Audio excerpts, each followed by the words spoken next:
Hello viewers, Joe's HVAC Piano Fishing and Rail Fan Productions, and today we're going to show you how to decode some compressor information.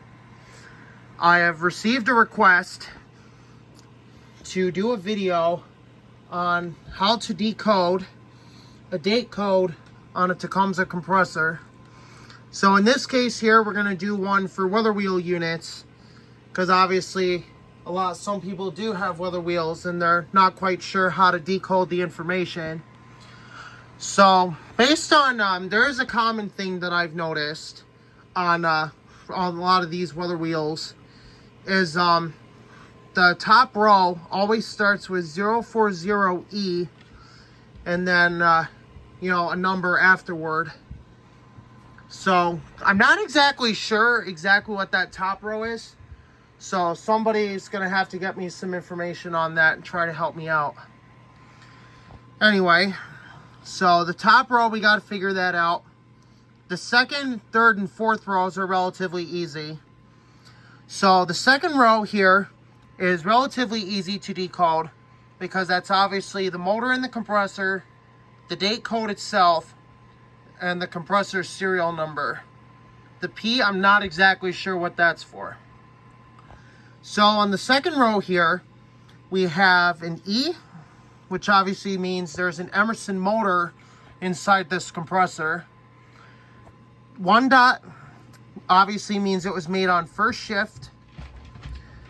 The date code reads H3165. So that means this compressor was manufactured on August 31st, 1965. The compressor serial number is 720862. So that's the unique serial number Tecumseh Products applies to the compressor when it's built. So if you were to put it into the database, this compressor would obviously show up because that is the serial number. This part, I'm not sure what that P means, but I think it's part of like the name brand or something like that, Tecumseh Products Company. The third and fourth rows are pretty easy to define. Obviously, the third row obviously applies here in the US.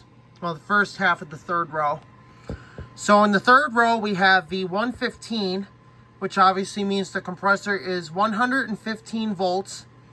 The C60 means it's a 60 hertz compressor for 6 cycles. 60 is how that's defined. Or in the modern era, we just call it 60 hertz, or some of the old timers like to call it 60 cycles. AJM 1594 is obviously the compressor model. So this is a Tecumseh AJM 15 compressor. And it's got the, I think a lot of these weather wheel units had that 94 there. But this is an AJM 1594. And a unique thing about these Tecumseh AJ compressors, I'll show you the size of this one here because this is pretty interesting. Look at the size of that compressor. So we obviously know what that means because I have been doing some research on this, because I was trying to figure out what these had. And one of the unique features about Tecumseh AJM 12 and larger models, they have what's called a anti-slug feature, which keeps the liquid refrigerant moving when the compressor is running. So basically prevents the compressor from getting flooded with liquid refrigerant, which I think is a good thing, that these large AJM 12 and larger models have the anti-slug feature. So that's pretty cool to know. And the V100 obviously means 100 volts. C50 is either cycles 50 cycles, or 50 hertz. This one right here applies everywhere, pH1. So that means this compressor is a single phase unit. So the compressor can only run on and will only accept single phase power, because 3-phase power will obviously burn up the compressor motor.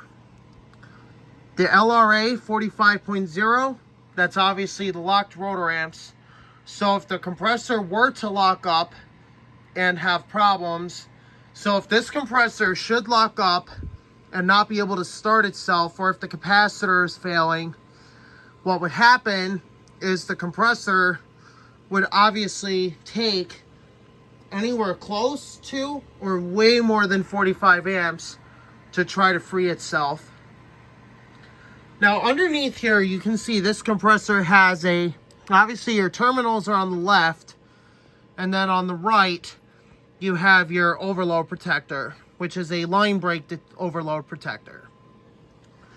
Now, one thing I really do want to point out, especially with like a new acquisition, or, you know, sometimes even, maybe not with newer units, but definitely with these older units, you know, definitely take the Brado strap off and check the terminals.